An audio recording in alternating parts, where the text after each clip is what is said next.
돈 먹는 벌레 주제에 시끄럽고 여기 도장 찍으세요. 아니면 고장난 심장 그대로 집으로 가시든가. 수술을 앞둔 70대 노모에게 의사 아들이 15억 상가 포기 각서를 내밀었습니다. 찰싹? 어머니가 그 각서를 찢어버리는 순간 아들은 며느리가 지켜보는 앞에서 어머니의 뺨을 세차게 후려쳤습니다. 하지만 그들은 몰랐습니다. 그 냄새나는 국밥집 어머니가 건 전화 한 통이 병원 전체를 뒤덮을 검은 벤츠 수십 대를 불러오게 될 줄은 말이죠. 지금부터 15억에 눈이 멀어 자신의 어머니의 뺨을 후려친 아들이 무릎 꿇고 처절하게 후회하는 순간의 이야기가 시작됩니다. 오늘도 사연 끝까지 함께 해주세요. 명인대학병원 VIP 병동 603호. 온통 새하얀 벽과 시트로 둘러싸인 공간은 안락한 병실이라기보다는 차가운 무균실처럼 느껴졌습니다. 이영희는 몇 시간 뒤면 시작될 심장 수술을 앞두고 낯선 수술복 차림으로 침대 가장자리에 겨우 걸터 앉아 있었죠. 핏기 하나 없는 얼굴, 가늘게 떨리는 주름진 손이 그녀의 불안감을 그대로 보여주고 있었어요. 영희는 낡은 목걸이에 달린 남편의 사진을 생명줄처럼 꽉 붙잡았습니다. 여보, 나 너무 무서워요. 오늘 이 고비를 잘 넘길 수 있겠죠? 그때 병실 문이 둔탁한 소리를 내며 열렸습니다. 이 병원의 병원장인 아들 박민석과 며느리 수진이었죠. 민석은 직함에 어울리는 정갈한 양복 차림이었고 수진은 머리부터 발끝까지 화려한 명품으로 치장한 모습이었습니다. 두 사람의 손에는 두툼한 서류 봉투 하나가 들려 있었습니다. 두 사람은 마치 미리 짝이라도 한 듯 의미심장한 눈빛을 짧게 주고받았습니다. 그들이 이 서류를 준비하며 나눈 은밀한 대화는 불과 일주일 전으로 거슬러 올라갑니다. 일주일 전 민석과 수진의 호화로운 집 거실에서 수진이 와인잔을 우아하게 돌리며 눈을 흘겼습니다. 여보, 어머님 수술 날짜 다음 주 화요일로 확정됐다면서? 응. 뭐가 그렇게 궁금해? 민석이 노트북에서 눈을 떼지 않고 대답했습니다. 궁금하지. 70대 노인네 심장 수술인데. 그거 위험한 거 아니야? 수진이 다른 꿍꿍이가 있는 말투로 꼬치꼬치 캐묻기 시작했습니다.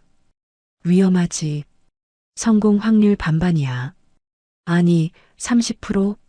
민석이 노트북을 덮으며 냉소적으로 말했습니다. 어머, 그럼 만약에 혹시라도 수진의 목소리가 한 톤 높아졌습니다. 민석이 차가운 미소를 지었습니다. 만약을 대비해야지, 당연히.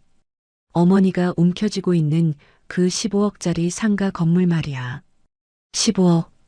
수진의 눈이 탐욕으로 번득였습니다. 그거면 우리 병원 신관 올릴 수 있겠는데?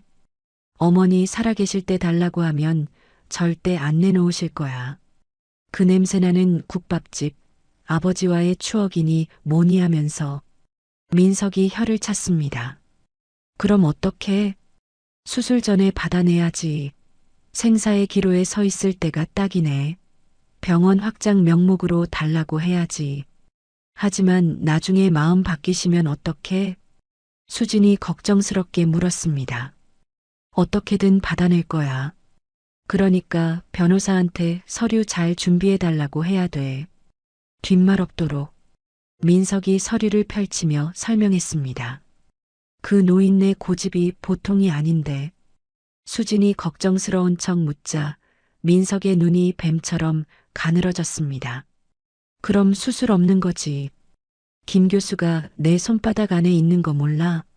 이 병원에서 내 말 한마디면 수술방 문고리도 못 잡아. 15억이 걸렸는데 어머니가 다 뭐야? 수지는 만족스러운 미소를 지었습니다. 좋아. 역시 내 남편 야망 있어. 일주일 전에 그 음흉한 대화가 끝내고 두 사람은 지금 어머니 영희 앞에 섰습니다. 어머니, 컨디션은 좀 어떠세요? 많이 떨리시죠? 민석이 가식적인 걱정을 늘어놓으며 의자를 끌어당겼습니다. 반면 수지는 인사도 없이 방금 새로 한 비싼 매니큐어가 망가지진 않았나 살피며 벽에 기대섰죠. 어머니, 그런데 오늘 수술이 워낙 위험한 수술이다 보니 미리 정리해야 할 게 좀 있어서요. 민석이 탁자 위에 서류 봉투를 올렸습니다. 그 서류를 본 영희의 얼굴이 굳어졌습니다. 정리라니?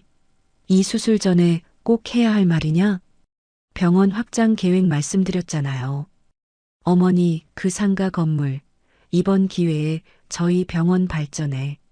그때 수진이 콧방귀를 뀌며 말을 잘랐습니다. 어머님, 그거 쥐고 계시면 세금만 나가요. 어차피 저희가 다 알아서 할 건데 뭘 그리 아까워하세요? 예, 수진아. 말이 너무 심하잖니. 그리고 민서가 엄마 지금 너무 무서운데 꼭 지금이어야겠니? 영희가 떨리는 목소리로 애원했습니다. 어머니, 수술 중에 무슨 일이 생기면 절차가 복잡해져요. 그래서 지금 받아두려는 겁니다. 민석이 서류를 쫙 펼쳐 영희의 눈앞에 밀어붙였습니다. 영희의 떨리는 눈동자가 서류를 훑었습니다. 증여라는 말은 구석에 작게 박혀 있고 모든 권한을 며느리 김수진에게 양도하며 사후 처분권을 포함한다는 끔찍한 문구만 가득했죠. 이게 다 뭐냐? 영희의 목소리가 갈라졌습니다. 수진이 팔짱을 끼며 차갑게 웃었습니다. 어머님, 아직도 파악이 안 되세요? 솔직히 말씀드릴까요? 어머님, 그 수술 성공해도 몇 년이나 더 사실 것 같으세요? 너. 영희는 충격에 말을 잇지 못했습니다. 민석이 한술 더 떴습니다. 어머니, 제가 그 냄새나는 국밥집 때문에 학창 시절부터 얼마나 창피했는지 아세요? 아직도 병원장 아들이 국밥집 아들이라고 수군거려요. 내가 너를 그 국밥 팔아서 의사 만들었는데. 영희의 눈에서 눈물이 터져 나왔습니다. 바로 그때 구원의 천사처럼 간호사가 들어왔습니다. 이영희 환자분 수술 준비 시간입니다. 들어가시죠. 영희가 간신히 일어나려 할 때 민석이 간호사를 막아섰습니다. 잠깐, 박 간호사. 아직 이야기가 안 끝나서 나가 계세요. 민석아, 수술 시간 다 되었다잖니. 영희가 절규했습니다. 민석이 지독한 미소를 지으며 어머니를 내려다봤습니다. 어머니, 제가 이 병원 주인입니다. 저기 수술방에서 칼 들고 기다리는 김 교수. 제 사인 없으면 손가락 하나 까딱 못해요. 아시겠어요? 도장 찍으세요. 아니면 그 고장난 심장 그대로 집으로 가시든가. 영희의 눈에서 뜨거운 눈물이 쏟아졌습니다.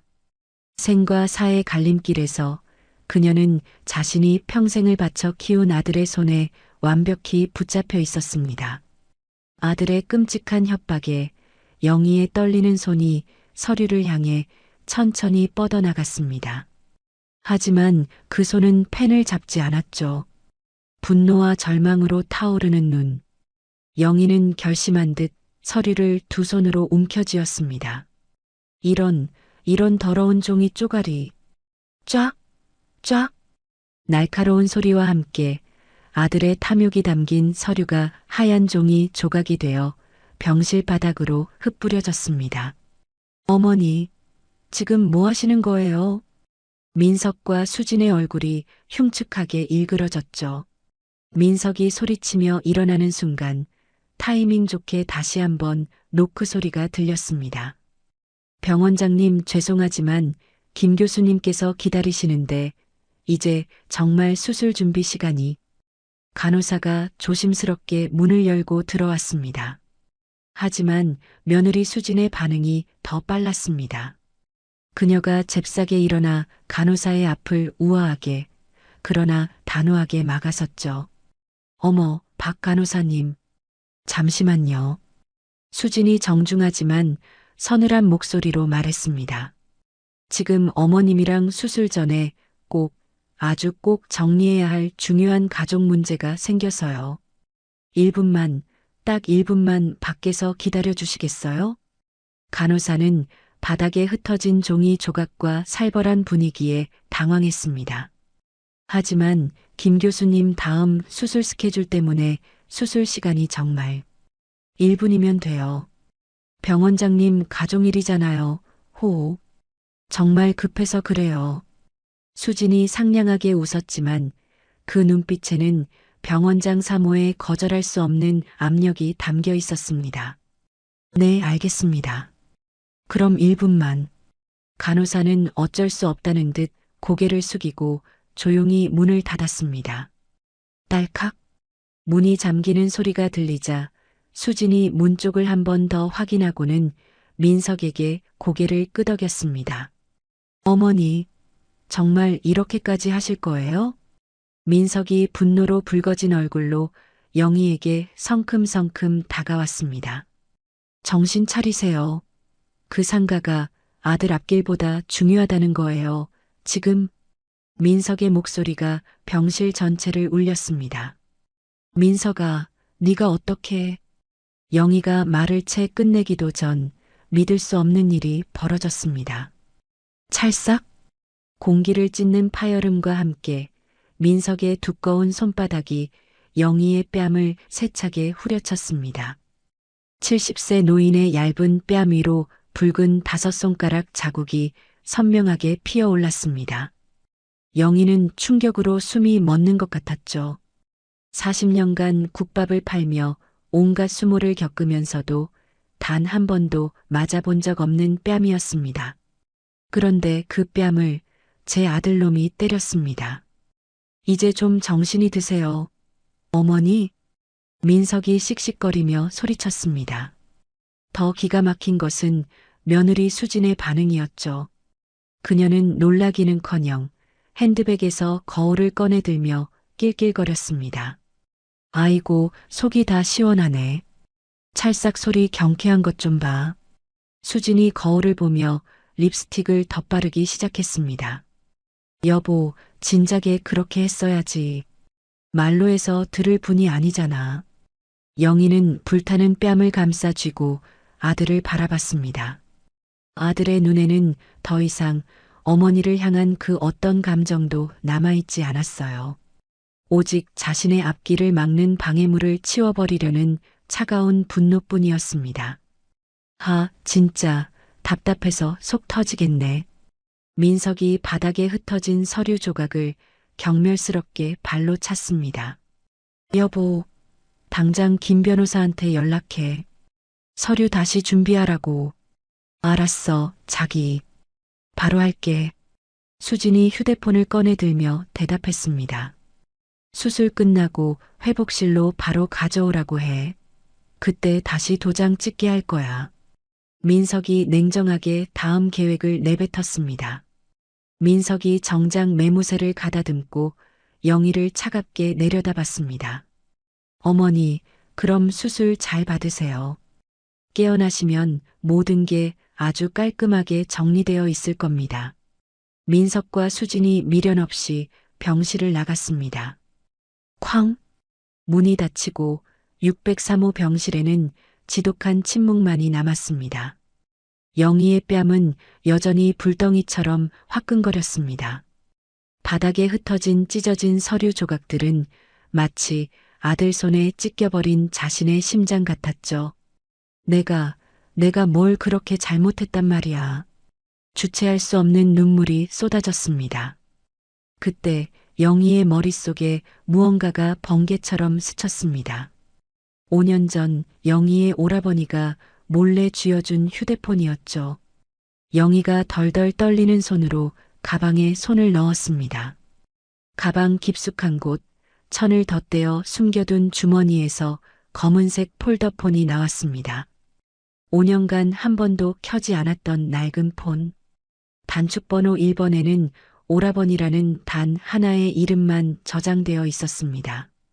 정말 죽을 것 같으면 그때 전화해라.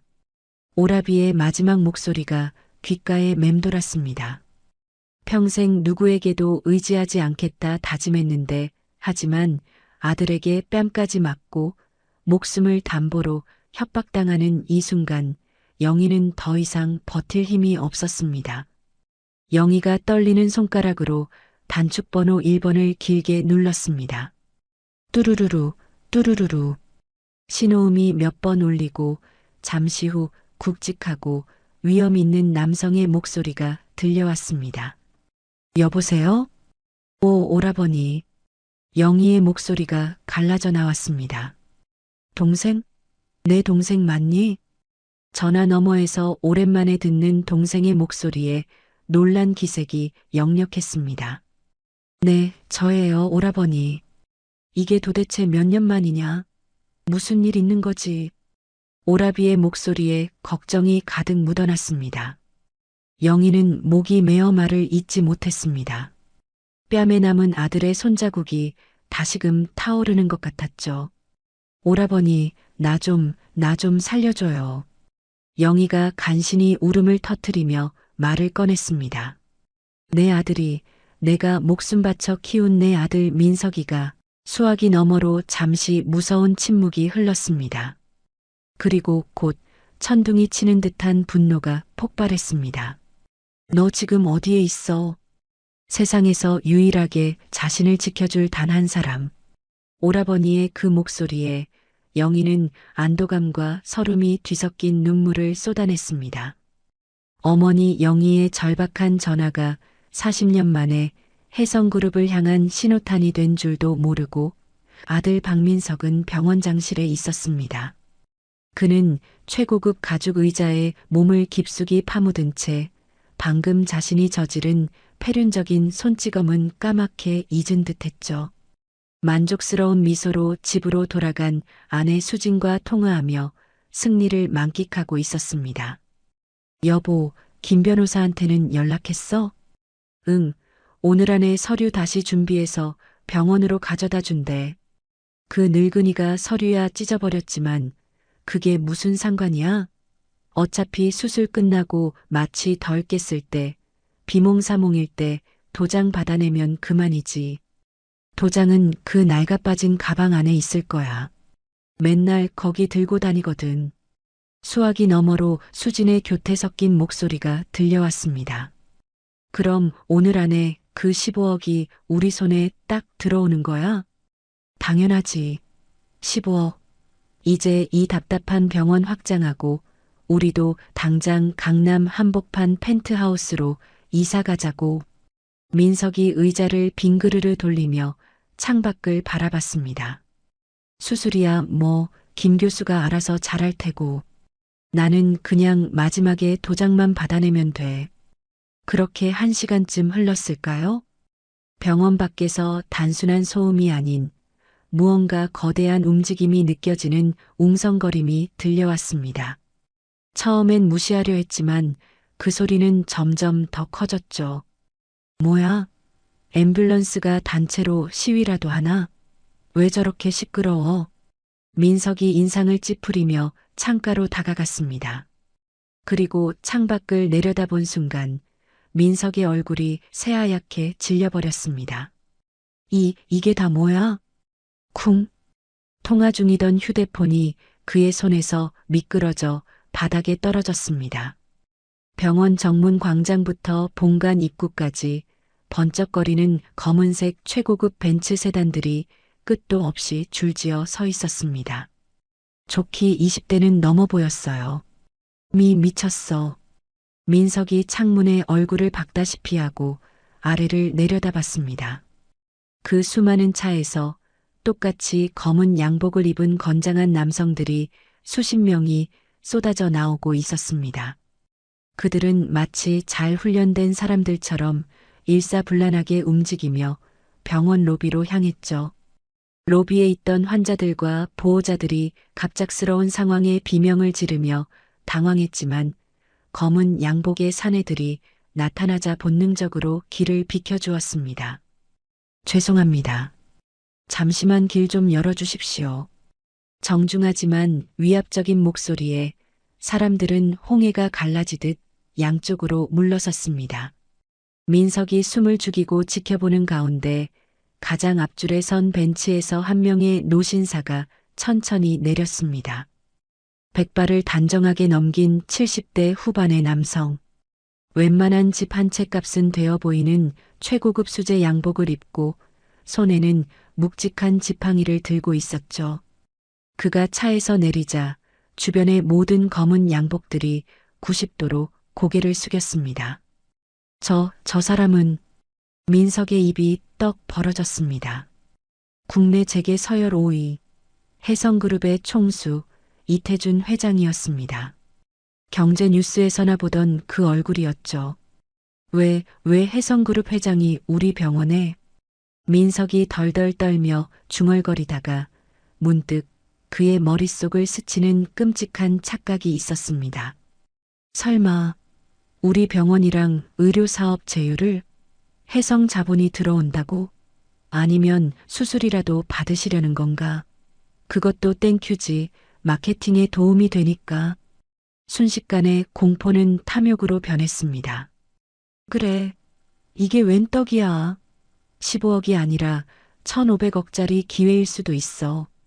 민석이 미친 사람처럼 가운을 여미고 병원장실을 뛰쳐나갔습니다.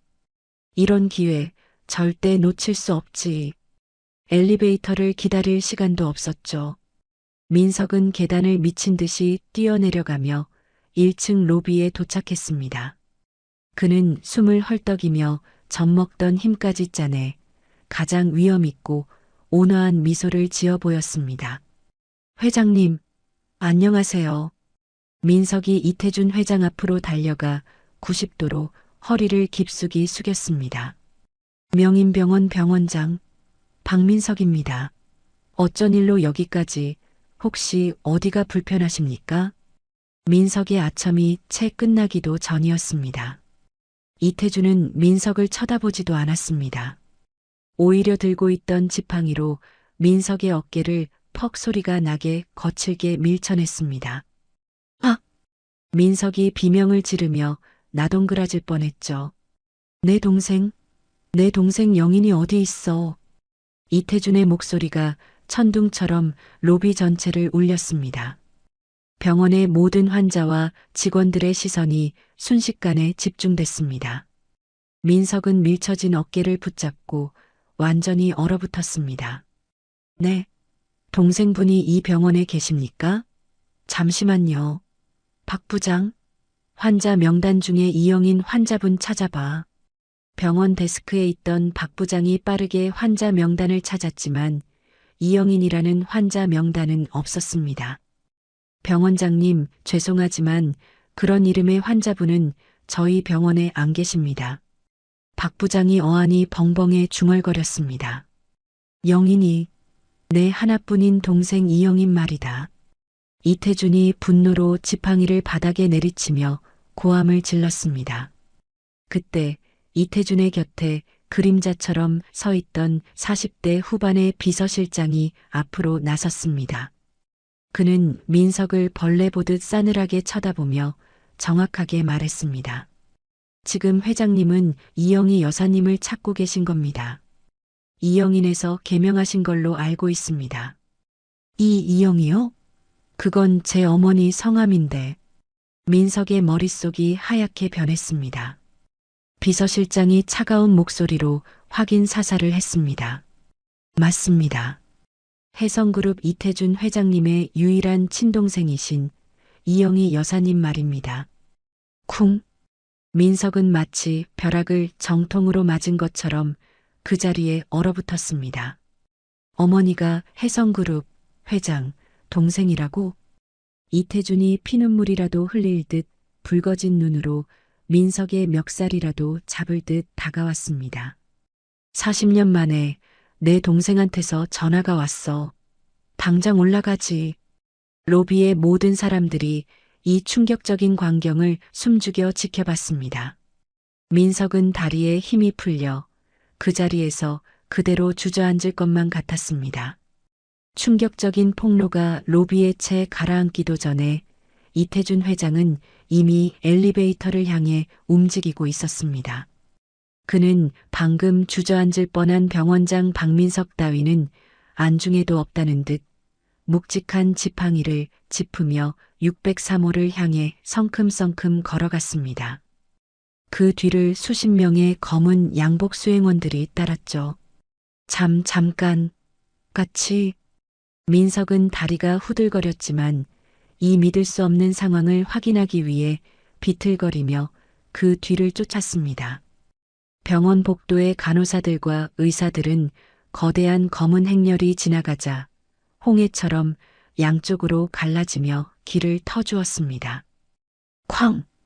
603호 VIP 병실 문이 거칠게 열렸습니다. 영인아. 이태준이 병실 안으로 들어서며 동생의 이름을 불렀습니다. 침대 가장자리에 위태롭게 앉아있던 영희의 모습이 이태준의 눈에 들어왔습니다. 머리는 엉망으로 헝클어져 있었고 왼쪽 뺨은 시뻘겋게 부어올라 선명한 5손가락 자국이 찍혀 있었습니다. 오, 오라버니. 영희가 고개를 드는 순간 이태준의 얼굴이 고통과 분노로 일그러졌습니다. 40년 만에 만난 하나뿐인 동생의 모습이 너무도 참혹했죠. 영희나, 이 오라비가 너무 늦었다. 이태준이 침대로 달려가 아이처럼 목 놓아 울며 동생을 끌어안았습니다. 제게 서열 5위 그룹 총수의 위험은 온데간데 없었죠. 이런 꼴로 살게 해서 내가 잘못했다. 내가 다 잘못했다. 뒤늦게 병실로 헐레벌떡 뛰어들어온 민석은 이 기가 막힌 광경에 입을 다물지 못했습니다. 아니 도대체 이게 무슨 상황입니까? 사람 잘못 찾은 거 아니에요? 민석이 본능적으로 병원장으로서의 권위를 내세우려 소리쳤습니다. 그때 이태준이 천천히 몸을 일으켜 민석을 돌아봤습니다. 40년간 쌓인 분노와 슬픔이 그의 눈에서 불길처럼 타올랐습니다. 내 놈이. 이태준이 지팡이를 들어 민석을 가리켰습니다. 내 엄마가 널 얼마나 힘들게 키웠는데 감히 내 어미의 뺨에 이 손바닥 자국. 내 놈 짓이냐? 퍽! 이태준의 지팡이가 민석의 정강이를 인정사정 없이 내리쳤습니다. 아! 민석이 비명을 지르며 그 자리에 무릎을 꿇었습니다. 회장님, 이게 무슨 짓입니까? 제가 이 병원 원장입니다. 내 어미가 누군지도 모르고 살았더냐? 이태준이 경멸하는 눈빛으로 민석을 내려다봤습니다. 혜성그룹 이태준의 하나뿐인 핏줄. 이영인. 그게 바로 내 어머니다. 민석의 얼굴이 새하얗게 질렸습니다. 뇌가 작동을 멈춘 것 같았죠. 그럴 리가. 우리 엄마가 냄새나는 국밥집. 변호사에게 서류를 받고 병실로 달려온 수지는 이 상황을 보고도 도저히 믿기지 않았습니다. 자신이 평생 무시하고 구박했던 그 국밥집 시어머니가 대한민국 재계 5위 혜성그룹의 딸이라고? 지금 이거 꿈 아니지 여보? 무슨 드라마야? 수진이 어디서 본 것은 있어서 잊지도 않은 눈물을 짜내려 애쓰며 벽에 기댔습니다. 이태준이 수진을 벌레 보듯 쳐다본 후 다시 민석에게 시선을 돌렸습니다. 내가 40년간 그림자처럼 내 놈을 지켜봤다. 네. 내 놈 의과대학 등록금, 인턴 시절 네가 낸 의료사고 무마해준 돈, 미국 유학 자금, 이 병원 원장 자리까지 전부 내가 뒤에서 밀어준 거란 말이다. 민석의 입이 떡 벌어졌습니다. 자신의 성공이 오직 자신의 능력 때문이라 믿었는데 그 모든 것이 자신이 그토록 경멸했던 어머니의 배경 덕분이었다니요. 그런데 내 놈이 내 동생 뺨을 쳐? 이태준이 수행원 중 가장 앞선 김 비서를 불렀습니다. 김 비서. 네, 회장님. 당장 국세청, 금감원, 검찰. 동원할 수 있는 라인 전부 동원해. 네. 이명인 대학병원 재단 비리부터 박민석, 원장 개인 계좌까지 먼지 한 톨 남기지 말고 싹 다 털어버려. 즉시 처리하겠습니다.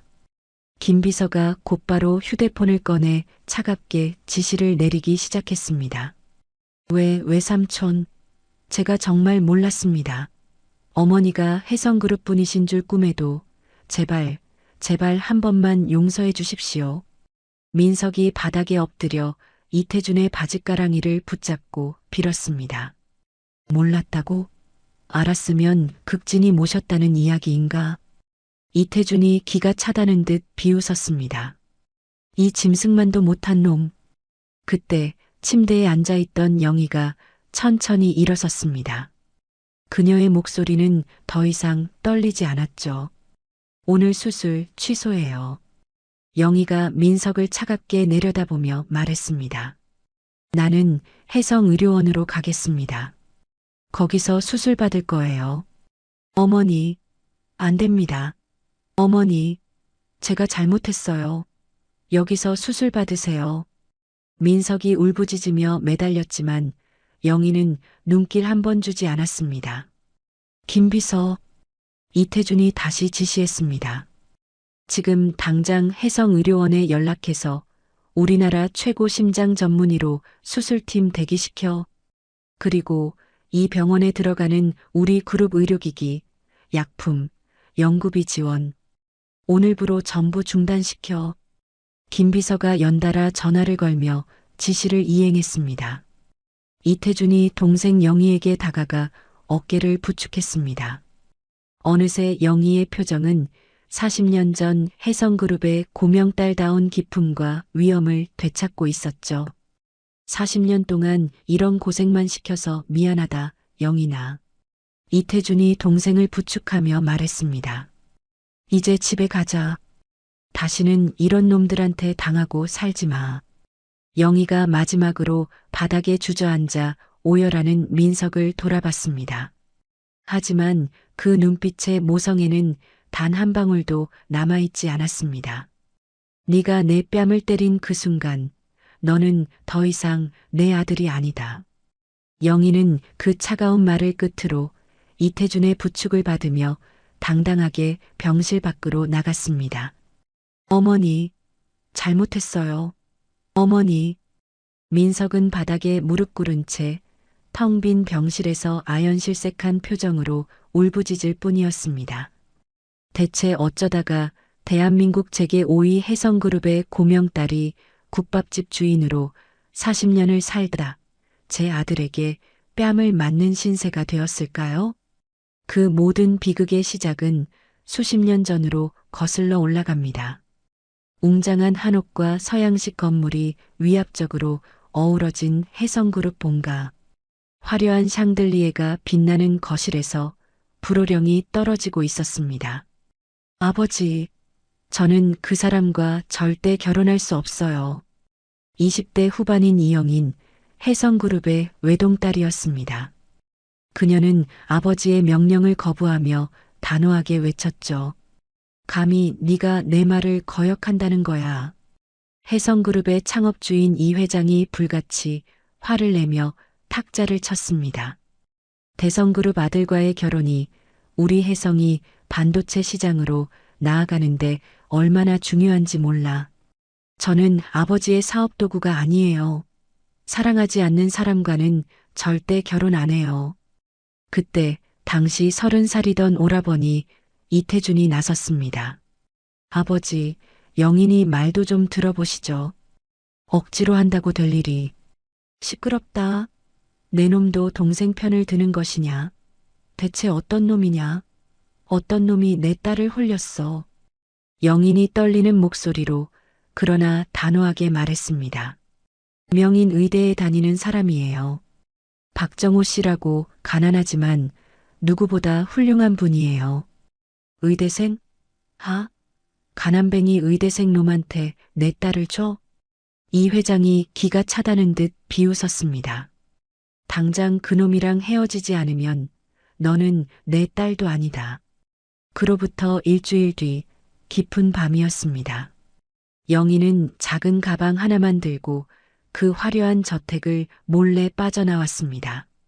대문 앞에는 낡은 옷차림이지만 따뜻한 눈빛을 가진 남자 박정호가 그녀를 기다리고 있었죠. 영희나, 정말 괜찮겠어? 이렇게 나오면 다시는 못 돌아가. 정우가 걱정스럽게 물었습니다. 당신만 있으면 돼요. 나 이제 이영인 아니고 이영희로 살 거예요. 내 이름도 혜성그룹도 다 버릴 거예요. 영희는 정우의 손을 꼭 잡았습니다. 두 사람은 그렇게 혜성그룹이라는 황금 세장을 뒤로하고 사랑을 택해 어둠 속으로 사라졌습니다. 다음 날 아침 태준이 동생의 방을 찾았지만 방은 차갑게 비어 있었습니다. 침대 위에는 편지 한 장만 덩그러니 놓여 있었죠. 오라버니 미안해요. 저는 아버지의 인형이 아니라 사람으로 살고 싶어요. 저를 찾지 마세요. 아버지께 죄송하다고 전해줘요. 이럴 수가. 태주는 한숨을 쉬었지만 곧 닥쳐올 아버지의 분노를 감당해야 했습니다. 영인이는 어디 갔어? 그놈이랑 도망쳤어? 이 회장의 분노가 집 전체를 울렸습니다. 아버지, 영인이도 자기 인생이. 인생? 혜성그룹 딸이라는 인생을 제 발로 찼어. 당장 호적에서 파버려. 오늘부터 이영인이라는 내 딸은 죽은 거다. 한편 영희는 정말 영희라는 이름으로 개병하고 정우와 서울 변두리의 작은 단칸방에서 신혼생활을 시작했습니다. 화려한 드레스 대신 앞치마를 둘렀고 다이아몬드 반지 대신 고무장갑을 꼈죠. 여보, 라면 물은 얼마나 넣어야 해요? 이거 자꾸 넘치네. 영희가 얼굴에 밀가루를 묻히고 웃었습니다. 아이고, 우리 공주님. 이런 것도 할 줄 알아야지. 정우가 다정하게 영희를 안아주었습니다. 돈은 없었지만 두 사람은 세상에서 가장 행복했습니다. 하지만 그 행복은 너무나 짧았습니다. 정우가 의대를 졸업하고 인턴을 마친 직후 갓 태어난 아들 민석을 두고 의료 봉사를 떠나게 된 겁니다. 영희야, 1년만 다녀올게. 우리 민석이 아빠 훌륭한 의사가 돼서 돌아올게. 정우가 아프리카로 떠나기 전 갓난아기인 민석을 안고 있는 영희에게 말했습니다. 꼭 조심해서 다녀와야 해요. 민석이랑 나 여기서 꼼짝 않고 기다릴게요. 그러나 정우는 약속을 지키지 못했습니다. 아프리카에서 현지 전염병에 걸려 6개월 만에 차가운 부고장으로 돌아오고 말았죠. 여보, 안 돼, 여보. 어린 민석을 끌어안고 영희는 목 놓아 울었습니다. 절망의 나라까지 떨어졌지만 그녀는 친정으로 돌아갈 수 없었습니다. 민석아, 엄마가 너를 꼭 아빠처럼 훌륭한 의사로 키울게. 아빠가 못다 이룬 꿈, 네가 이뤄야 해. 아빠가 다니던 금영인 의대에 엄마가 꼭 보내줄게. 그날부터 영희는 혜성그룹의 딸이 아닌 독한 엄마 이영희로 다시 태어났습니다. 아침에는 시장에서 채소를 팔고 밤에는 식당에서 설거지를 했죠. 몇 년 뒤 그토록 아꼈던 동생을 잊지 못한 태준이 수소문 끝에 영희를 찾아냈습니다. 영희나, 이게 무슨 꼴이야? 태준이 허름한 국밥집에서 땀을 뻘뻘 흘리며 일하는 영희를 발견하고 소리쳤습니다. 오, 오라버니? 아버지 돌아가셨다. 이제 너 막을 사람 없어.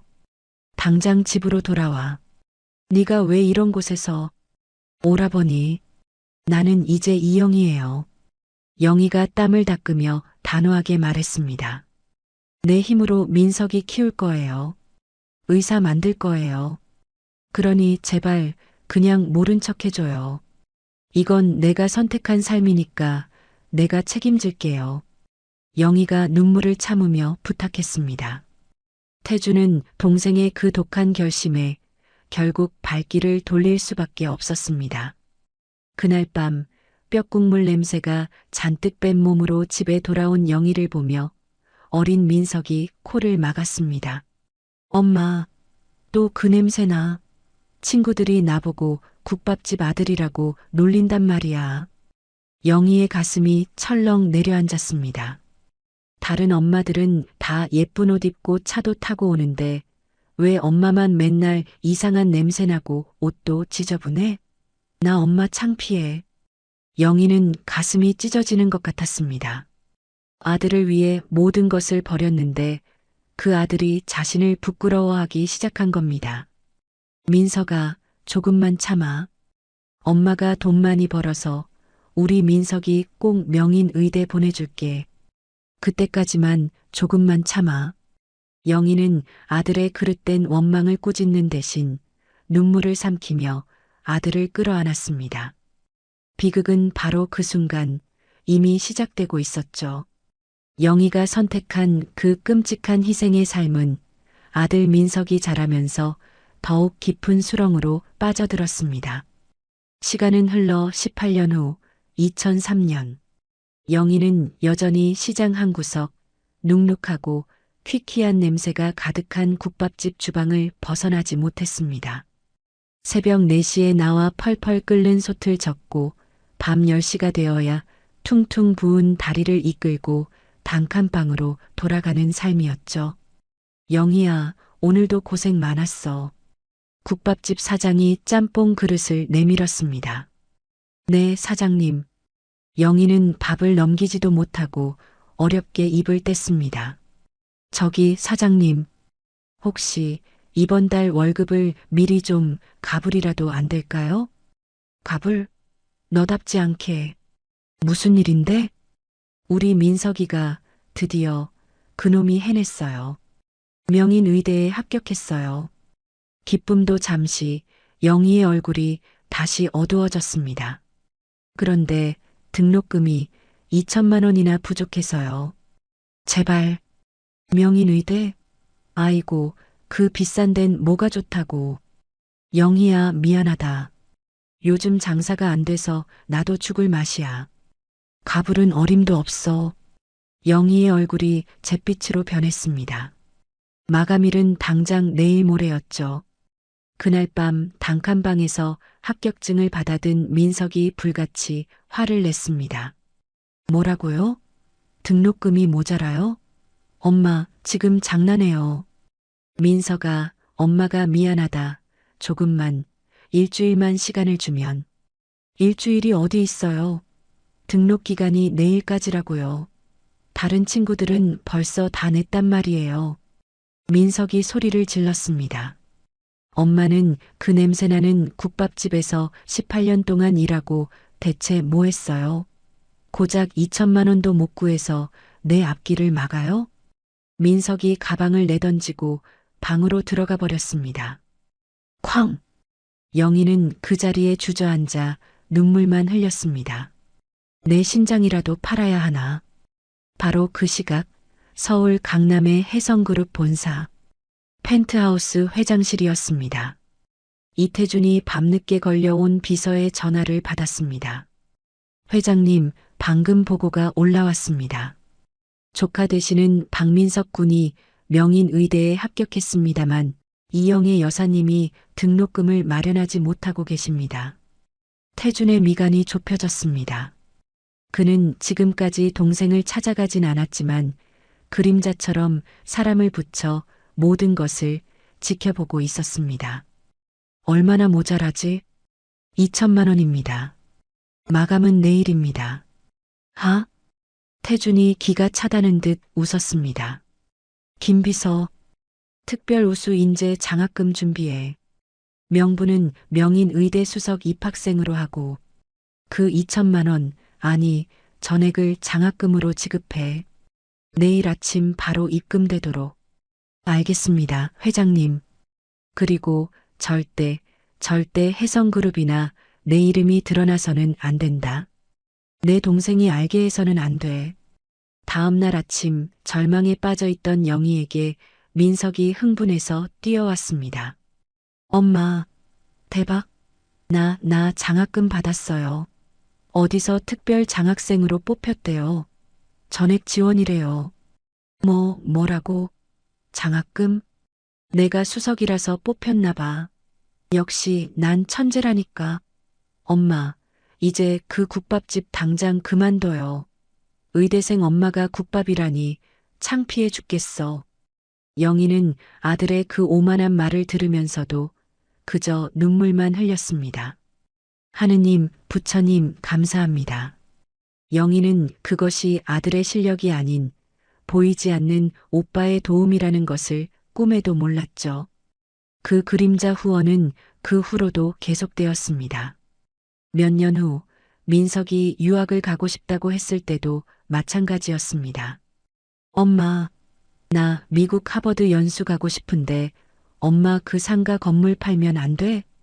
그 말을 하고 바로 다음 날 민석은 또다시 환호성을 질렀습니다. 엄마, 또 됐어. 해외 연수 프로그램에 내가 뽑혔어요. 하버드 전액 지원. 와, 나 왜 이렇게 운이 좋아? 부모 복은 없는데 내가 또 이런 복이 있네. 민석은 자신의 성공이 모두 자신의 천재적인 능력 덕분이라고 굳게 믿었습니다. 그렇게 괴물이 되어가는 아들을 보며 영희는 쌈짓돈을 털어 며느리 수진에게 밍크 코트까지 사다 바쳤죠. 어머님, 이런 촌스러운 건 어디서 사셨어요? 이런 건 냄새나서 못 입어요. 여보, 나도. 엄마가 해줄 수 있는 게 저런 것뿐이잖아. 푸. 그 비웃음 소리를 문 밖에서 들으며 영희는 가슴이 찢어지는 눈물을 삼켰습니다. 여보, 내가 민석이를 잘못 키우고 있는 걸까요? 민석은 자신의 발밑을 받치고 있는 거대한 두 기둥, 즉 어머니의 피눈물 나는 희생과 자신의 외삼촌이 주는 비밀 후원을 단 한순간도 알지 못했습니다. 그렇게 영희는 모든 진실을 가슴에 묻은 채 아들이 언젠가 철이 들기만을 바라며 참고 또 참아왔습니다. 그 참을성이 아들을 재앙으로 만들고 있다는 것도 모른 채 말입니다. 시간은 흘러 5년 전인 2020년 가을이 되었습니다. 영희의 칠순 잔칫날. 하지만 장소는 궁궐 같던 친정이 아닌 퀴퀴한 냄새가 나는 낡은 원룸이었죠. 시장 상인 몇 명이 가져온 잡채와 떡이 전부인 초라하기 짝이 없는 생일상. 그마저도 민석과 수지는 1분이 아깝다는 표정이었습니다. 어머니, 칠순 축하드려요. 저희 병원 일 때문에 바빠서 밥만 얼른 먹고 가볼게요. 민석이 시계를 힐끗거리며 말했습니다. 어머님, 촛불은 그냥 끄시죠? 케이크 크림 묻으면 제 명품 원피스 버려요. 호호. 올해는 사셔야죠. 수진이 코를 찡긋하며 억지 웃음을 지었습니다. 영희는 그저 쓸쓸하게 웃으며 고개를 끄덕일 뿐이었죠. 모두가 썰물처럼 빠져나가고 영희가 혼자 텅 빈 방에서 그릇을 닦고 있을 때였습니다. 똑똑. 조심스러운 노크 소리에 문을 열자 낯선 검은 정장의 중년 남성이 서 있었습니다. 이영희 여사님이십니까? 해성떡집에서 칠순 기념 송편 배달 왔습니다. 해성떡집이요? 저는 주문한 적이 없는데 회장님께서 동생분의 칠순이라 꼭 전해드리라고 하셨습니다. 영희의 심장이 쿵 하고 내려앉았습니다. 떨리는 손으로 상자를 열어보니 최고급 송편과 함께 폴더폰 하나와 쪽지가 들어 있었습니다. 영희가 떨리는 손으로 쪽지를 펼쳤습니다. 40년 만에 보는 오빠 이태준의 필체였죠. 영희나 칠순 축하한다. 네가 선택한 그 고집스러운 삶, 오빠는 존중한다. 하지만 정말 견딜 수 없을 때, 특히 네가 목숨 바쳐 키운 자식이 너를 잡아먹으려 들면 그때는 이 오라비를 찾아라. 태준, 오라버니. 영희의 눈에서 뜨거운 눈물이 쏟아졌습니다. 40년간 자신을 잊은 줄 알았던 오빠가 자신을 지켜보고 있었던 겁니다. 폰을 켜보니 단축번호 1번의 오라버니 단 하나의 번호만 저장되어 있었습니다. 아니야, 그래도 이걸 쓸 일은 절대 없을 거야. 영희가 눈물을 닦으며 중얼거렸습니다. 우리 민석이는 착한 아이야. 지금은 성공에 취해 잠시 저럴 뿐이지. 내 아들은 효자니까. 영희는 그 폰을 마치 열어서는 안 될 비밀처럼 장롱 가장 깊숙한 곳 낡은 이불 밑에 감춰두었습니다. 하지만 그로부터 3년 후 민석이 명인병원 부원장으로 승진하자마자 괴물의 본색이 드러나기 시작했습니다. 어머니, 병원 증축해야 하는데 은행 대출 담보가 필요해요. 어머니가 갖고 계신 그 15억짜리 상가 건물 공동담보로 좀 넣어야겠습니다. 달라는 건 아니고요. 네, 내 건물을 담보로. 영희의 가슴이 철렁 내려앉았습니다. 걱정 마세요. 그냥 서류상으로 이름만 올리는 거예요. 병원장 아들이 설마 어머니 재산 떼먹겠어요? 민석은 그렇게 말하고 돌아갔지만 영희는 난생 처음 아들에게서 위기감을 느꼈습니다. 그날 밤 영희는 처음으로 장롱을 열고 그 낡은 폰을 꺼내 들었습니다. 자식이 너를 잡아먹으려 들면. 오빠의 목소리가 귓가에 맴돌았죠. 정말 전화를 해야 할까? 영희의 손가락이 1번 버튼 위에서 망설였습니다. 바로 그 시각 민석과 수진의 호화로운 거실. 젠장, 어머니가 망설이시는 것 같아. 당장 도장 찍어주실 줄 알았는데. 민석이 와인잔을 신경질적으로 내려놓으며 말했습니다. 뭐라고? 그냥 담보 서주는 것도 망설여. 그 낡아 빠진 건물이 아들 성공보다 중요하다는 거야. 지금 수진이 어이없다는 듯이 말했습니다. 이대로는 안 되겠어. 뭔가 어머니가 절대 거절 못할 아주 강력한 한방이 필요해. 강력한 한방? 그게 뭔데? 민석이 멈춰서서 수진을 바라봤습니다. 그의 눈에 탐욕스러운 빛이 번뜩였죠. 노인네들이 평생 아들 하나만 보고 산 노인네들이 아들 성공 말고 또 뭐에 환장하지? 수진의 눈이 교활하게 빛났습니다. 어머, 설마. 그래. 손주. 미쳤어? 나 지금 임신할 생각 추호도 없는 거 알잖아. 내 몸매 망가지는 거 못 봐. 수진이 기겁하며 소리쳤습니다. 민석이 뱀처럼 웃었습니다. 누가 진짜로 나으래? 임신했다고 말만 하라는 거지. 거짓말로? 그래. 어머니. 수진이가 어머니 손주를 가졌어요. 이 병원 다 어머니 손주한테 물려줄 겁니다. 이렇게 말하는데 어느 노인네가 감히 거절하겠어? 민석이 완벽한 계획이라는 듯 웃었습니다. 그래도 나중에 배 안 불러오면 어떡해? 수진이 걱정스럽게 물었습니다. 멍청하긴. 유산됐어요. 어머니 스트레스 때문에. 하고 탓하면 그만이지. 그때쯤이면 이미 담보 서류에 도장 다 찍히고 대출도 다 나간 뒤야. 우리가 병원 먹으면 그만이라고. 수진은 그제야 감탄한 듯 박수를 쳤습니다. 어머, 자기. 진짜 머리 좋다. 역시 내 남편이야. 그럼 당장 전화해. 그 늙은이 손주 소리에 껌뻑 죽을 거니까. 같은 시각 폴더폰을 든 영희의 손이 망설이고 있던 바로 그때였습니다. 따르릉. 그때 마침 민석에게서 전화가 걸려왔습니다. 어머니, 지금 어디세요? 대박 소식? 민석의 목소리는 흥분으로 터질 것 같았습니다. 무슨 일이냐? 수진이가 임신했어요. 어머니, 손주가 생겼다고요. 어머니 손주. 뭐라고? 손주가? 영희의 얼굴이 순간 환해졌습니다. 네, 그러니까 어머니, 이 병원 증축하는 거 다 누굴 위해서겠어요? 다 우리 손주, 어머니 손주한테 물려주려고 하는 거잖아요. 그러니까 담보 아시겠죠? 민석의 그 계산된 거짓말에 영희의 손에 들려있던 낡은 폴더폰이 스르르 내려갔습니다. 그럼 해줘야지. 내 손주를 위해서라면 암 해주고 말고. 영희는 그렇게 아들이 이야기한 손주만을 생각하며 아들에게 또 한 번 내어주고 말았습니다. 멀리 해성그룹 본사에서는 태준이 김 비서의 보고를 받으며 주먹을 쥐고 있었습니다. 회장님, 민석 원장이 영희 여사님의 상가 건물에까지 손을 댄 것 같습니다. 손주를 핑계로. 그놈이 정말. 당장 저희가 나설까요? 아니다, 기다려. 영인이가 내 동생이 직접 전화할 때까지 기다려.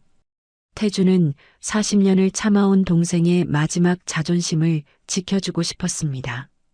하지만 영희는 며느리가 자신을 벌레 보듯 무시하고 아들이 노골적으로 재산을 요구해도 끝까지 그 전화를 걸지 않았습니다. 그러나 그 맹목적인 희생과 참음의 한계는 수술 당일 아들이 휘두른 손바닥에 의해 산산조각 났습니다.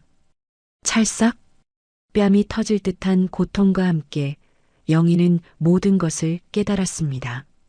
자신의 잘못된 희생이 아들을 괴물로 만들었다는 것을, 더 이상 참는 것은 아들을 괴물을 키우는 연료가 될 뿐이라는 것을, 베개 밑에 숨겨둔 폰을 꺼내며 영희는 결심했습니다. 이제 정말 끝이야. 영희가 단축번호 1번을 누르며 말했습니다. 그 전화 한 통은 40년 만에 첫 번째 연락이자 엄마로서의 잘못된 희생을 끝내고 이영희가 아닌 이영인으로 다시 서겠다는 준엄한 선언이었습니다. 오라버니, 나 좀 살려줘요. 어머니 영희가 오빠 이태준의 품에 안겨 해성의료원으로 옮겨진 지 3일 후 명인대학병원은 그야말로 아수라장이 되었습니다. 아침 이른 시간부터 국세청과 검찰 수사관들이 병원 전체를 뒤집어 놓았죠. 여기 회계장부 전부 박스에 담으세요. 병원장실 금고 당장 엽니다. 서버실 컴퓨터 하드 전부 압수합니다. 수사관들의 날카로운 목소리와 서류 상자가 부딪히는 소리가 복도를 가득 메웠습니다. 민석은 병원장실 한 구석, 소파에 웅크린 채 이 모든 광경을 넋나간 사람처럼 지켜보고 있었습니다. 사흘 밤낮 잠 한숨 못 잔 얼굴은 초췌하기 그지없었죠. 박민석 원장, 국세청 조사관이 장부 하나를 민석의 얼굴 앞에 집어 던지듯 내밀었습니다. 이게 뭡니까? 이 리베이트 수수 내역. 그건 제가 직접 받은 것이 아니라 제약회사 2억, 의료기기 5억. 이 돈들이 왜 전부 원장님 개인 계좌로 들어왔습니까? 조사관의 날카로운 질문에 민석은 입술만 달싹거렸습니다. 병원 운영을 위한 병원 운영 자금 계좌가 버젓이 있는데 왜 개인 계좌로 꿀꺽하셨냐고요.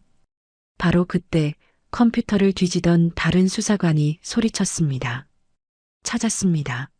FDA 승인도 안 난 불법 실험용 약물, 환자들한테 마구잡이로 사용한 기록. 여기 교수 채용 비리, 돈 받고 문제낸 정황도 있습니다. 세상에 대리 수술 의혹도 한두 건이 아니네요. 민석의 얼굴이 새하얗게 질려갈 때쯤 가장 치명적인 증거가 터져나왔습니다. 원장님, 병원 증축 자금 30억 원이 전혀 엉뚱한 곳으로 빠져나갔는데요. 민석이 식은땀을 비오듯 흘렸습니다. 수진푸드라는 회사에 25억 원이 투자금 명목으로 흘러갔네요. 이거 박민석 원장님 부인 김수진 씨 친정 사업체 맞죠? 그건 병원 돈을 빼돌려서 망해가는 처갓집 빚 갚는 데 쓴 겁니까? 드디어 민석이 그토록 어머니의 15억 상가 건물에 집착했던 이유가 드러나는 순간이었습니다. 병원 확장은 핑계였고 사실은 아내 수진의 친정 사업 실패로 생긴 막대한 빚을 메우기 위함이었던 거죠. 같은 시각 민석은 손이 발이 되도록 빌기 위해 휴대폰을 붙잡고 있었습니다. 왜 삼촌? 회장님, 제가 정말 죽을 죄를 졌습니다. 민석은 이태준에게 전화를 걸어 오열하고 있었습니다. 어머니께서 오해하신 겁니다. 홧김에 제가 잠시 미쳤었나 봅니다. 정말 어머니를 해치려던 건 아니었어요. 수화기 너머로 얼음장보다 차가운 태준의 목소리가 들려왔습니다. 홧김에 부모 뺨을 쳐? 홧김에 목숨 담보로 재산을 빼앗으려 들어? 외삼촌, 제발 한 번만 혜성그룹의 조카 아닙니까? 한 번만 용서해 주십시오. 박민석 씨, 태준의 호칭이 조카에서 박민석 씨로 바뀌었습니다. 내 동생 영인이는 이미 당신을 아들로 버렸소. 나 역시 당신 같은 조카 둔 적 없소. 외삼촌, 제발 다시는 이 번호로 전화하지 마시오. 딸칵 전화가 끊어졌습니다. 그 시각 수진의 친정 수진푸드 역시 쑥대밭이 되었습니다. 대표님, 큰일 났습니다. 혜성그룹에서 모든 거래를 중단한다고. 뭐라고? 그리고 국세청에서 특별 세무조사 나온답니다. 아이고, 이게 다 그 박서방 놈 때문이야. 수지는 이 소식을 듣자마자 히스테리를 부리며 민석에게 전화를 걸었습니다. 여보, 우리 집 망했어. 우리 아빠 회사 망했다고. 수진아, 진정하고. 진정하게 생겼어? 혜성그룹이 거래 끊고 세무조사까지 들어온다고. 이게 다 당신이 그 늙은이 뺨 한 대 잘못 때려서 그런 거 아냐? 수진이 악을 썼습니다. 나도 지금 미쳐버리겠다고. 내가 어떻게든 해볼 테니까 좀 조용히 좀 하고 있어. 어떻게 하긴 뭘 어떻게 해. 당신 지금 자기 코가 석자면서 나 이혼할 거야. 당신 같은 폐류나 빚쟁이랑은 단 하루도 못 살아. 야, 니네 집 빚 갚으려고 그런 거잖아. 이혼 서류 준비해놔. 난 내 살 길 찾아갈 거니까. 수진이 전화를 끊어버렸습니다. 다음 날 명인병원 긴급 이사회가 소집되었습니다. 박민석 원장 해임안을 상정합니다. 모든 이사들이 손을 들었습니다. 만장일치였죠. 박민석 원장은 오늘부로 해임입니다. 동시에 의료진윤리위원회에 의사 면허 정지를 신청합니다. 모든 것을 잃은 민석이 잿더미가 된 병원장실에서 쫓겨나듯 걸어 나왔습니다. 그를 보며 직원들이 노골적으로 수군거렸습니다. 꼴 좀 봐라. 꼴 좋아. 그동안 우리한테 갑질이란 갑질은 다 하더니 천벌 받은 거지. 아무리 그래도 어떻게 자기 어머니 뺨을 쳐? 그러니까 저렇게 망하지.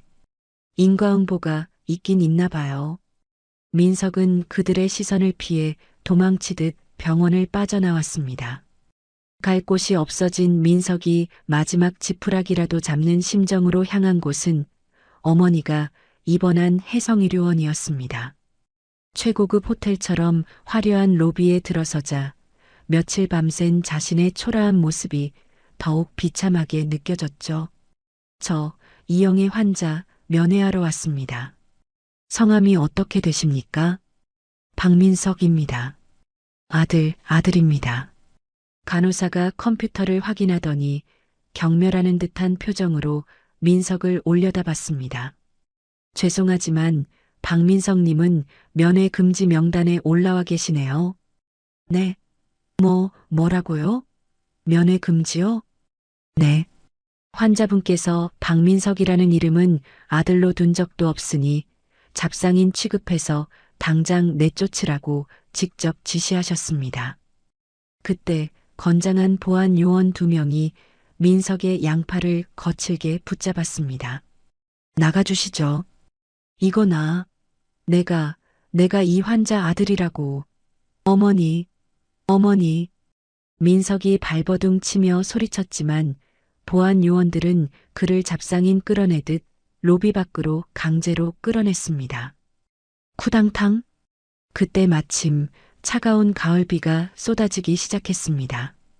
병원 입구에 내동댕이 쳐진 민석은 쏟아지는 빗속에서 멍하니 서 있었습니다. 차가운 빗물이 온몸을 적셨습니다. 내가 뭘 한 거지? 그제야 모든 것이 보였습니다. 자신이 그토록 자랑스러워했던 명인 의대 입학, 해성재단 장학금, 하버드 유학, 연수 프로그램, 자신이 운이 좋고 능력 있는 놈이라 누렸다고 생각했던 모든 것이 사실은 어머니의 피눈물과 그 어머니를 지켜보던 외삼촌의 거대한 후원이었다는 것을, 자신은 그 두 개의 기둥을 제 손으로 박살 내버린 겁니다. 엄마, 어머니. 민석은 빗물이 흥건한 바닥에 무릎을 꿇고 주저앉았습니다. 화려했던 병원장 박민석은 죽었습니다. 아무도 그를 동정하지 않았고 아무도 그에게 손을 내밀지 않았습니다. 모든 것을 잃고 나서야 어머니는 자신의 목숨 줄과도 같다는 것을 깨달았습니다. 아들 민석이 빗속에서 처참하게 무너져 내리던 바로 그 시각, 해성의료원 최고층 VIP 병실은 그와는 정반대로 따뜻한 가을 햇살로 가득 차 있었습니다. 영희는 대한민국 최고의 의료진에 의해 성공적으로 심장 이식 수술을 마치고 놀라운 속도로 회복 중이었죠.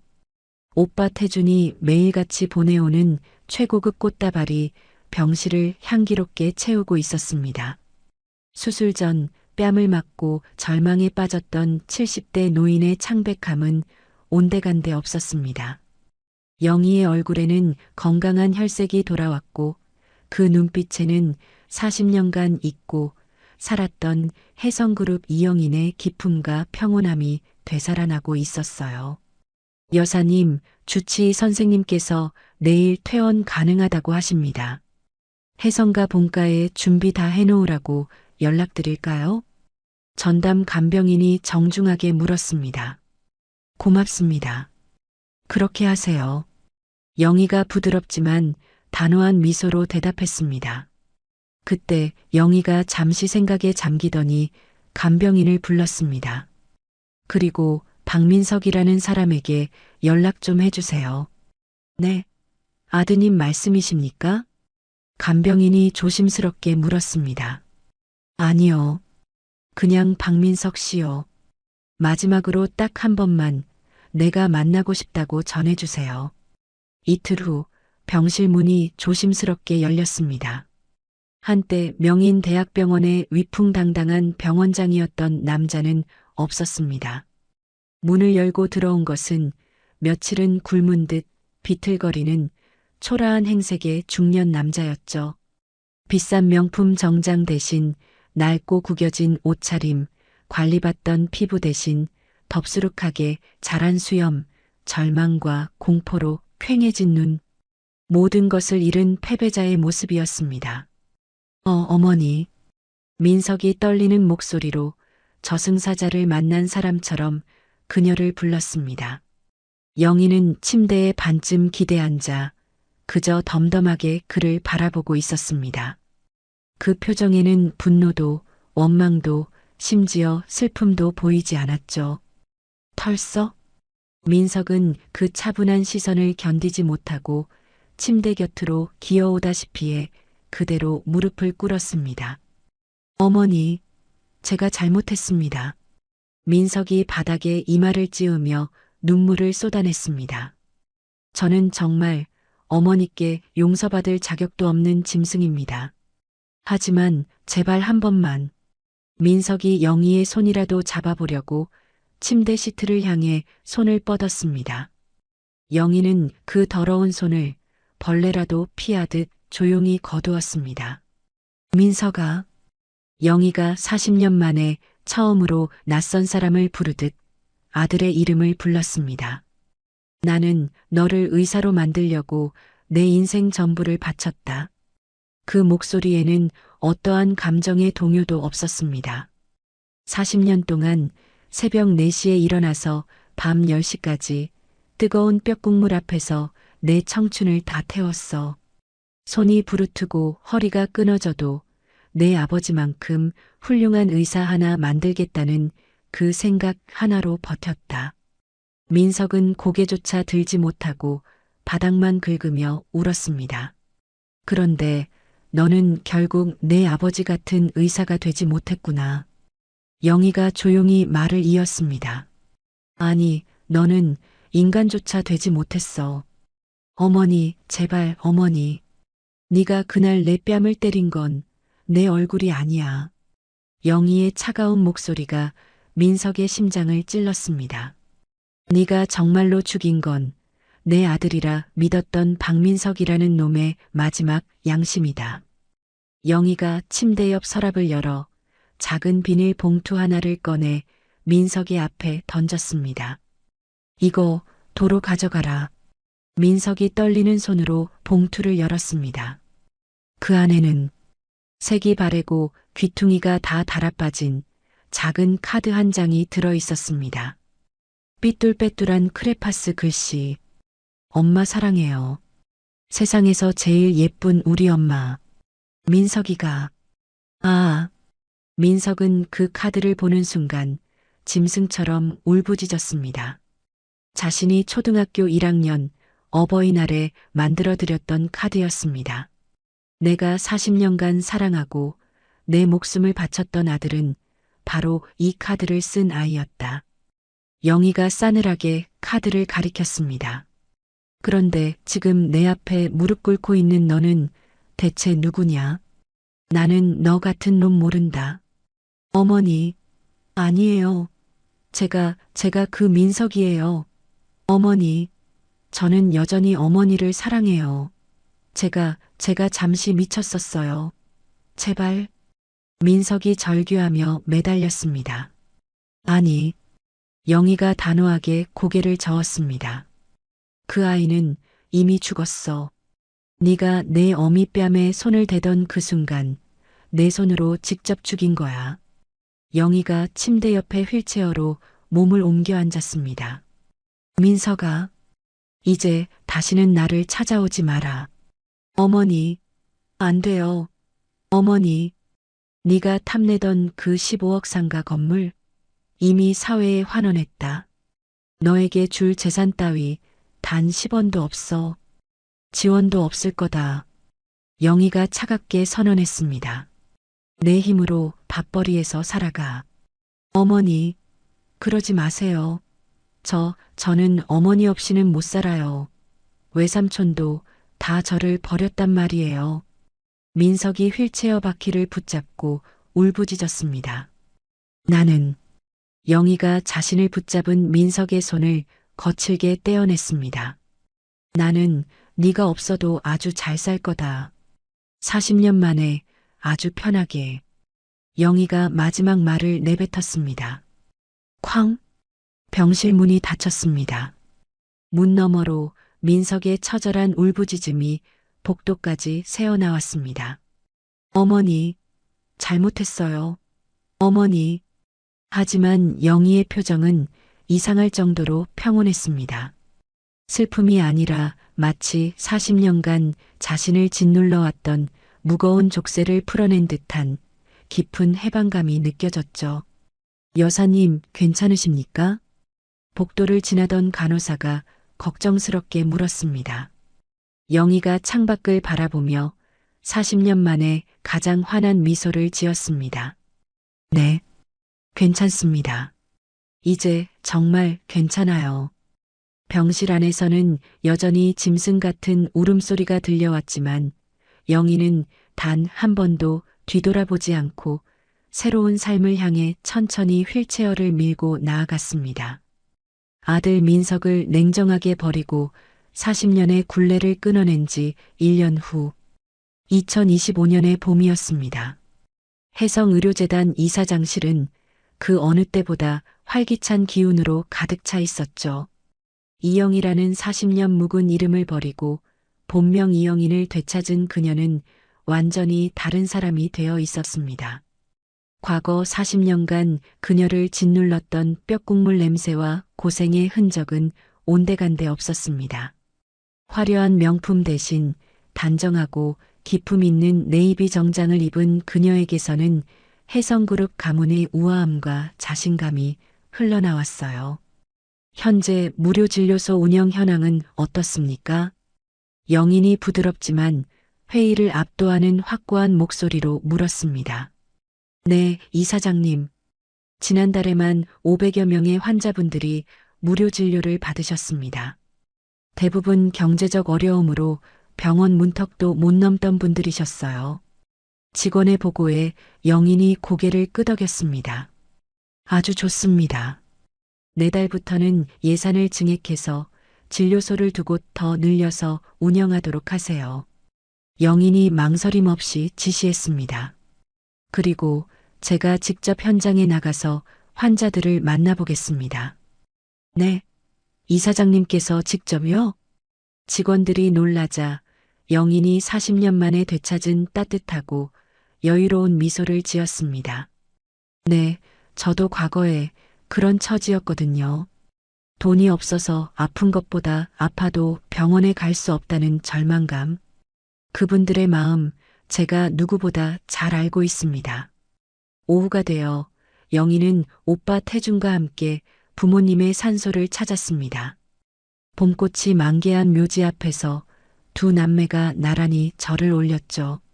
아버지, 어머니, 영인이 왔어요. 정말 죄송합니다. 저 역시도 부모 가슴에 대못을 박은 딸이네요.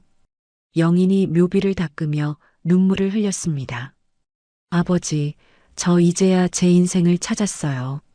40년 동안 이영이라는 이름 뒤에 숨어 도망치듯 살았는데 이제는 아버지가 지어주신 이름 이영인이라는 제 이름으로 살아가고 있습니다. 따뜻한 봄바람이 그녀의 머리카락을 부드럽게 날렸습니다. 태준이 그런 동생의 어깨를 다정하게 감쌌죠. 영인아, 아버지가 살아계셨다면 너를 누구보다 자랑스러워 하셨을 거다. 고마워요, 오라버니. 40년 동안 저를 끝까지 포기하지 않고 지켜봐 주셔서 이제부터가 진짜 내 인생이야. 마음껏 행복하게 살아라, 내 동생.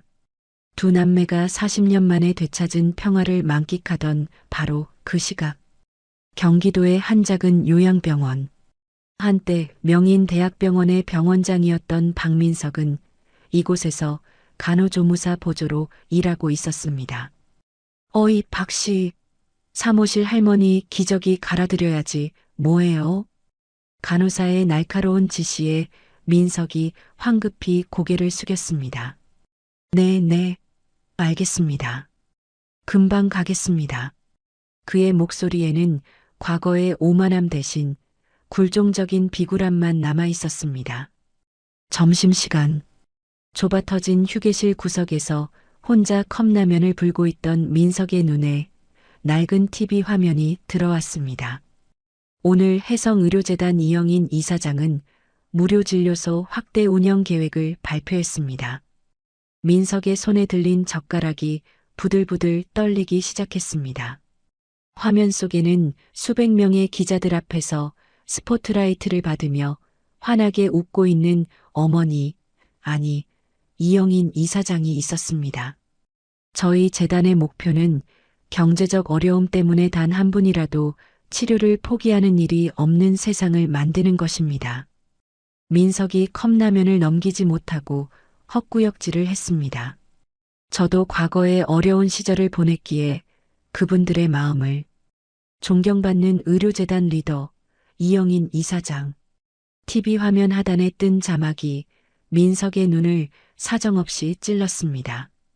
자신이 그토록 원했던 존경받는 의료인의 모습으로 자신이 버린 어머니가 서 있었습니다. 박씨, 휴식 시간 끝났어요. 빨리 안 나와요? 치료실 할아버지 식사 도와드려야지. 네. 민석은 씁쓸한 컵라면 국물을 강제로 삼키며 급히 TV를 껐습니다. 그날 밤 민석은 곰팡내가 진동하는 좁은 고시원 방으로 돌아왔습니다.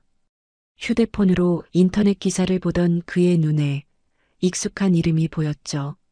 재혼 사기 피해자 김수진 씨, 강남 펜트하우스 미끼로 2억 원 사기당해.